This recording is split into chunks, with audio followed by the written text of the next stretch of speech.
Our school, Venice Boarding School, it has been open for about 3 years, maybe a little bit longer. Reverend Thomas Siegert and myself are the founders, and it's under Community Day Schools, which is under LA Unified.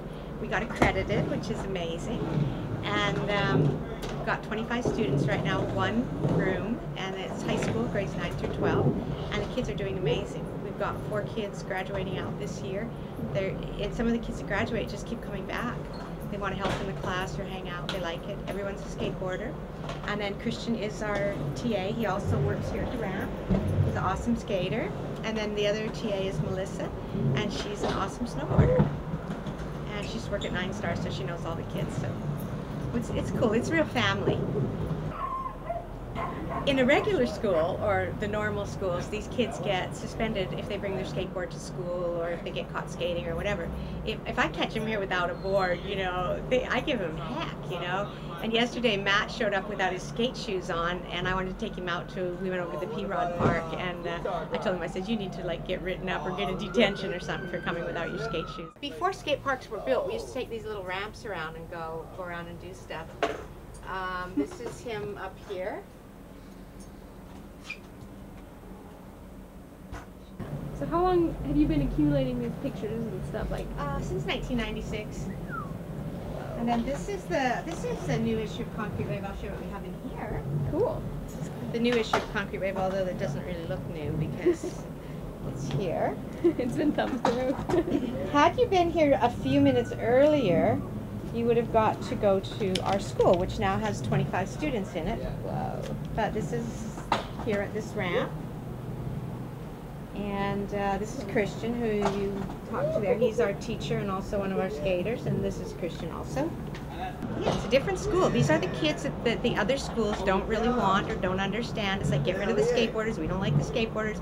We bring them in here. They're smart, they're talented. The school is just like, it's a really small thing that we do in our organization, but it does take up a lot of my time because it's local and I live here, and it's a really small kind of experimental program that's working really well. Kids are getting in trouble for painting, and the state of California made it a felony charge to do graffiti art, and we are in a 3-strike state. So we made this a safe zone. Again, that was the Reverend Thomas Siegert and myself. So we have all this stuff now for them.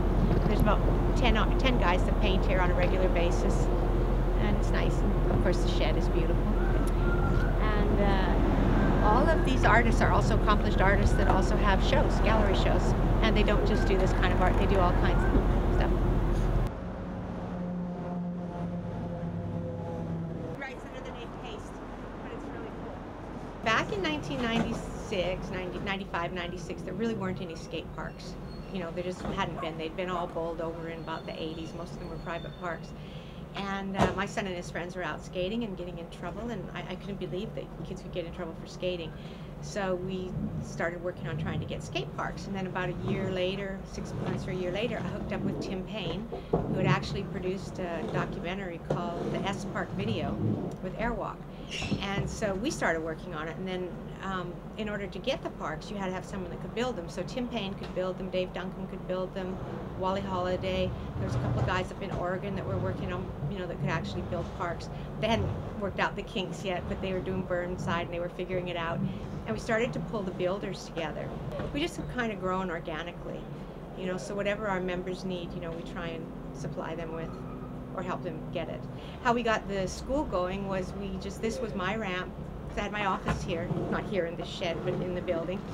And that ramp was for my staff. And the local kids just started coming and skating, and that was cool. But there was a handful of them that just literally lived here. They wouldn't go to school. They would just stay here. And the Reverend and I were like, well, it's kind of a safe haven, that's cool. And then this fellow named Gallo did a documentary on all this stuff, and he really exposed these kids not going to school. So we thought, well, maybe we should be more proactive. So that's how we came up with the idea for a school for skateboarders. And it was like Matt Keane and Jono and Brian, and there was a handful that wouldn't go to school. So we kind of started the school specifically for those kids, but then now all these other kids benefit. And that's sort of the way our organization has always grown. We do one thing that's needed, and then it grows from there.